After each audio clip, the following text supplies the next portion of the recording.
লাত তরকারি করেছি কাতলা মাছের মাথা দিয়ে, তারপরে কালকের মাংস ছিল, আর আজ উচ্ছে দিয়ে বাটা মাছ দিয়ে আলু দিয়ে লিমা করেছে, লতিটা ও আজকে। এইটা হচ্ছে মাছের মানে যে তেলটা থাকে আর কি, ওইটা দিয়ে বেগুন করেছে সুন্দর করে।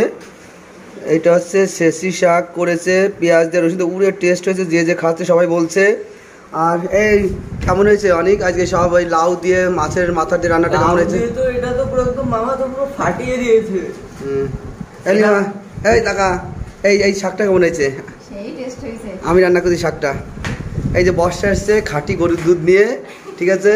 এই বর্ষা খেতে বস, খেতে বয়, তোরা খেয়ে যা, আমি রান্না করছি, ঠিক আছে?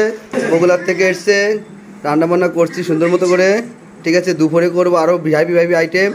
বন্ধুরা তোমরা দেখার জন্য অপেক্ষা করো। এই যে আমার দাদাবু বাজার করে নিয়ে এসছে, বাটা মাছটা নিয়েছে, খুব সুন্দর হয়েছে বাটা মাছটা, কিন্তু আমটা নিয়ে এসছে সেই শিলে খাওয়া আম, আমার দাদাবু ঠকাইছে, ঠিক আছে?